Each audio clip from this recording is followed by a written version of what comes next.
அமெரிக்காவும் இஸ்ரேலும் சேர்ந்து ஈரான் மேல போற தொடங்கினாங்க. ஈரான் பதிலடி எங்க அமெரிக்காவில் கொடுக்க முடியுமா? அதனால ஈரான் என்ன பண்ணாங்க, கல்ஃப்ல இருக்கிற அமெரிக்காவுடைய சப்போர்ட்ல இருக்கிற நாடுகள், அமெரிக்கனுடைய படைத்தளங்கள் எங்கெல்லாம் இருக்கோ அதை குறி வச்சு அட்டாக் பண்ணாங்க. அமெரிக்காவும் இஸ்ரேலும் போற தொடங்கி வச்சுட்டு போயிட்டாங்க. ஆனா அதனால பாதிப்பை சந்திச்சது என்னவோ கல்ஃப் நாடுகள் தான். குறிப்பா இந்த கல்ஃப் நாடுகள்லயும் அதிகமாக பாதிப்பை சந்திச்ச நாடு எது அப்படிங்கிற சில தரவுகள் வெளியாகி இருக்கு. அதை பத்தி தான் இன்னைக்கு நம்ம வீடியோல பார்க்க போறோம். இது டிகோட் பாய் வெங்கட். சூப்பர் சரவணா ஸ்டோர் அண்ணாச்சி ஷாப்பிங் ஆப்ல ஃபர்ஸ்ட் ஆர்டருக்கு 100 ஆஃப் பிளஸ் ஃப்ரீ டெலிவரி. இப்போவே டவுன்லோட் பண்ணுங்க, லிங்க் இன் டிஸ்கிரிப்ஷன்.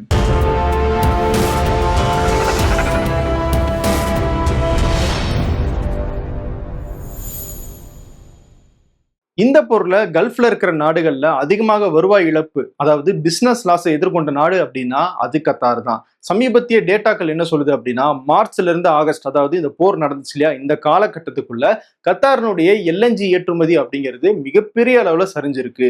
ஏன் நம்ம எல்என்ஜி எடுத்து பேசுறோம் அப்படின்னா, இன்னைக்கு உலக அளவுல எல்என்ஜியை ஏற்றுமதி பண்றதுல முன்னணி நாடாக இருக்கு கத்தார். அவங்களுடைய வருவாயில மிகப்பெரிய அளவு இந்த எல்என்ஜி ஏற்றுமதியில இருந்து மட்டுமே வந்துகிட்டு இருக்கு. அதனாலதான் இந்த எல்என்ஜி எக்ஸ்போர்ட்டை வச்சு எவ்வளவு தூரம் டேமேஜ் ஏற்பட்டிருக்கு அப்படிங்கிறத நம்ம இந்த இடத்துல பாக்குறோம். சரி, கத்தாரினுடைய எல்என்ஜி எக்ஸ்போர்ட், எல்என்ஜி ப்ரொடக்ஷன் ஏன் சரிஞ்சது அப்படிங்கிறத புரிஞ்சுக்கணும் அப்படின்னா, முதல்ல கத்தார் எந்த இடத்துல இருந்து அந்த கேஸை எப்படி எடுக்கிறாங்க அப்படிங்கிறத நம்ம புரிஞ்சுக்கணும்.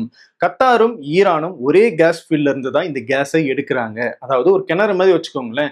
கிணறுனுடைய ஒரு பக்கம் கத்தாரும் இன்னொரு பக்கம் ஈரானும் இருக்காங்க. அந்த கிணத்துல மிகப்பெரிய ஷேர் அப்படிங்கிறது கத்தாருக்கு தான் இருக்கு. கத்தார் சைட்ல இருக்கிற அந்த கேஸ் ஃபீல்டுக்கு பேரு நார்த் ஃபீல்டு, ஈரான் சைட்ல இருக்கிறதுக்கு பேரு சவுத் பார்ஸ் ஃபீல்டு அப்படின்னு சொல்றாங்க. கத்தாருக்கு சொந்தமான அந்த நார்த் ஃபீல்டு கேஸ் ஃபீல்டுல இருந்து கேஸை பைப்லைன் மூலமாக ராஸ் லஃபான் அப்படிங்கிற மிகப்பெரிய ஒரு இண்டஸ்ட்ரியல் சிட்டிக்கு கத்தார் கொண்டு வராங்க. அங்கதான் இந்த எல்என்ஜி கேஸ் ப்ராசஸ் பண்ணப்படுது. அங்க இருந்து உலகம் முழுக்க ஏற்றுமதி செய்யப்படுது. ஸோ ராஸ் லஃபானும் ரொம்ப முக்கியமான ஒரு சிட்டி. மார்ச் மாசம் இந்த போர்ல என்ன ஆச்சு அப்படின்னா, ஈரானுக்கு சொந்தமான அந்த சவுத் பார்ஸ் கேஸ் ஃபீல்டு இருக்குல்ல, அந்த கேஸ் ஃபீல்டு மேல, அதனுடைய உற்பத்தி மையத்தின் மேல இஸ்ரேல் ஒரு அத்துமீறி தாக்குதலை நடத்துறாங்க. இதுக்கு பதிலடியாக ஈரான் என்ன பண்றாங்கன்னா, கத்தாரினுடைய அந்த ராஸ் லஃபான் சிட்டி, அதாவது கேஸை ப்ராசஸ் பண்றாங்க இல்லையா, அந்த சிட்டியின் மேல தாக்குதல் நடத்துறாங்க. இதுல கத்தாரினுடைய அந்த எல்என்ஜி ப்ரொடக்ஷன் அப்படிங்கிறது கிட்டத்தட்ட 17% பாதிக்கப்படுது. ஈரானுடைய அந்த தாக்குதல்னால கத்தார் தன்னுடைய ஃபுல் கொள்ளளவுல அவங்களால அந்த கேஸை ரெடி பண்ண முடியல. அந்த சேதத்தை சரி பண்ணி ஃபுல் ப்ரொடக்ஷன் வரணும் அப்படின்னா இன்னும் ஓராண்டு அவங்களுக்கு தேவைப்படும். அவ்வளவு பெரிய சேதம் அங்க ஏற்பட்டிருக்கு. இதுல கவனிக்க வேண்டிய விஷயம் என்ன அப்படின்னா, இது நம்ம வீட்டுல இருக்கிற மோட்டார் மாதிரி கிடையாது, சுவிட்ச் போட்ட உடனே தண்ணி வர்றதுக்கு. இது கேஸ் ஃபீல்ட்ல இருந்து கேஸ் எடுத்து அதை ப்ராசஸ் பண்ற ஒரு முக்கியமான செயல் திட்டம். இதுல ஏதாவது சேதம் ஏற்பட்டுருச்சு அப்படின்னா அது அவ்வளவு ஈஸியாக ரீஸ்டார்ட் பண்ணிட முடியாது. அதனாலையும் தான் இந்த டிலே ஏற்படுது அப்படின்னு கத்தார் தரப்புல இருந்து சொல்றாங்க.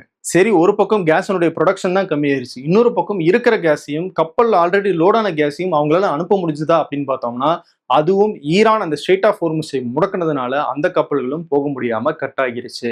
ராய்ட்டர்ஸ் செய்தி நிறுவனம் வெளியிட்டிருக்கிற டேட்டாவை நம்ம எடுத்து பார்க்கும்போது, கடந்த காலங்களில் ஒவ்வொரு மாசமும் 70 இருந்து 90 கப்பல்கள்ல எல்என்ஜி கேஸை சர்வதேச நாடுகளுக்கு எக்ஸ்போர்ட் பண்ணியிருக்காங்க. குறிப்பா ஏசியன் கண்ட்ரிஸ், இந்தியா மாதிரியான நாடுகள் அதிகமாக அதுல கேஸ் வாங்கியிருக்காங்க. ஆனா இந்த போர் தொடங்கின மார்ச்ல இருந்து ஆகஸ்ட் வரைக்குமான இந்த காலகட்டத்துல ஒவ்வொரு மாசமும் கணக்கெடுத்து பார்த்தா அதிகபட்சம் 2 இல்லைன்னா 3 கப்பல்கள் மட்டும்தான் அந்த ஸ்ட்ரெய்ட் ஆஃப் ஹோர்முஸை கடந்து எக்ஸ்போர்ட் ஆகியிருக்கு. இதே காலகட்டத்தை நம்ம 2025 ஒப்பிட்டு பார்த்தோம் அப்படின்னா 509 கப்பல்கள்ல எல்என்ஜி கேஸை எக்ஸ்போர்ட் பண்ணியிருக்காங்க கத்தார். அதுவே 2026 வெறும் 18 கப்பல்கள் மட்டும்தான் இந்த ஸ்ட்ரெய்ட் ஆஃப் ஹோர்முஸை தாண்டி வேற நாடுகளுக்கு போயிருக்கு.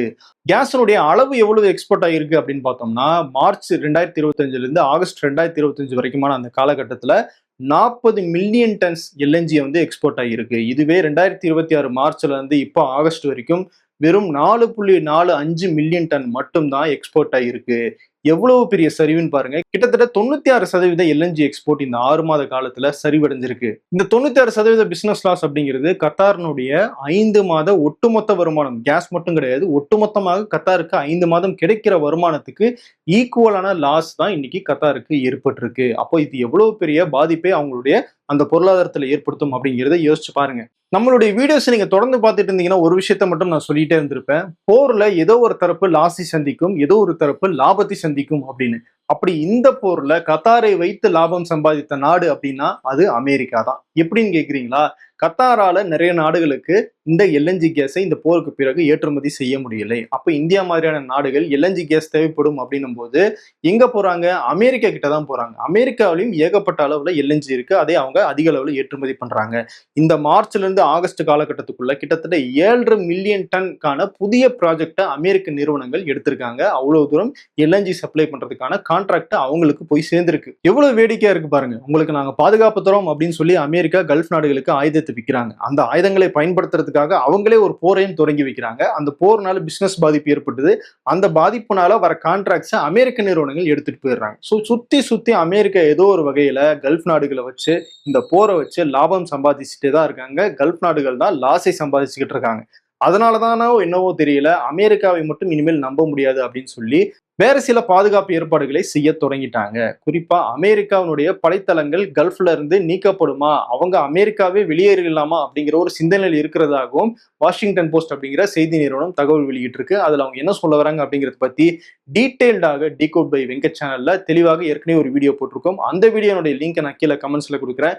ஒருவேளை நீங்க அதை பார்க்கலன்னா இதை பாருங்க, இன்னும் ஒரு தெளிவான புரிதல் உங்களுக்கு ஏற்படும். கத்தாருக்கான பாதிப்பு அதிகம் அப்படின்னு நம்ம சொன்னது நேரடியாக பிசினஸ் டேட்டா வச்சு மட்டும்தான். மற்றபடி இந்த தாக்குதலால ஏற்பட்ட சேதங்களுக்கான கணக்கீடு அப்படிங்கிறது இன்னும் அங்க நடந்து முடியல. அப்படியே நடந்தாலும் அதுக்கான தகவலை அவங்க வெளியே சொல்லுவாங்களா அப்படிங்கிறதும் தெரியல. குறிப்பா யுஏஇ, பஹ்ரைன், குவைத் இந்த 3 நாடுகளும் கடுமையான சேதத்தை ஈரானுடைய தாக்குதல்ல சந்திச்சாங்க.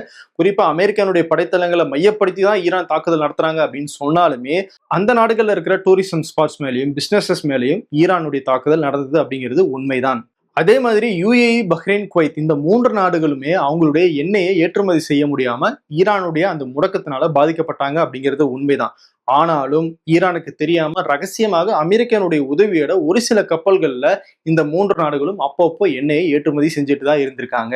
ஸோ அதனால பாதிப்பு அப்படிங்கிறது உண்மைதான். அவங்களுடைய முன்னாடி இருந்த நிலைமைக்கு அவங்களால எக்ஸ்போர்ட் பண்ண முடியல அப்படிங்கிறது உண்மைதான். ஆனால் கத்தாரோட கம்பேர் பண்ணும்போது இந்த 3 நாடுகளுக்குமான பாதிப்பு அப்படிங்கிறது குறைவு. அந்த அடிப்படையில தான் கத்தாருக்கு இந்த போர்ல அதிகமான பிசினஸ் லாஸ் ஏற்பட்டிருக்கு அப்படின்னு நான் சொன்னேன். அது மட்டும் இல்ல, சவுதி அரேபியாவை ஏன் நீங்க இதுல கணக்கில் எடுக்கலாம் அப்படின்னு நீங்க கேட்கலாம். சவுதி அரேபியாவுக்கு பெர்ஷியன் கல்ஃப் வழியாக கப்பல்களை அனுப்ப முடியல அப்படின்னாலும் அவங்களுக்கு இன்னொரு பக்கம் ரெட் சி இருக்கு. அந்த ரெட் சி வழியாக அவங்களுடைய எண்ணெயை ஏற்றுமதி பண்ணிட்டு இருந்தாங்க. இப்ப ஹவுதிகள் அதை முடக்கிட்டு இருக்கிறதுனாலதான் திரும்பவும் பிரச்சனை வந்திருக்கே தவிர மற்ற நாடுகளை கம்பேர் பண்ணும்போது சவுதி தான் அதிகமான அளவுல எண்ணெயை அந்த பக்கம் ஏற்றுமதி பண்ணிட்டு இருந்தாங்க. சோ அதனாலதான் சவுதியை இந்த கம்பாரிசனுக்குள்ள நம்ம கொண்டு வரல. இந்த போர்ல கத்தாருக்கும் மற்ற கல்ஃப் கண்ட்ரிஸுக்கும் ஒரு முக்கியமான வித்தியாசம் இருக்கு. அமெரிக்க படைத்தளம் இருக்கிற ஒரு நாடு ஈரானோட பேச்சுவார்த்தைக்கும் அமெரிக்கா ஈரான் பேச்சுவார்த்தைக்கு மத்தியஸ்தம் பண்ணாங்க அப்படின்னா அது கத்தார் மட்டும்தான்.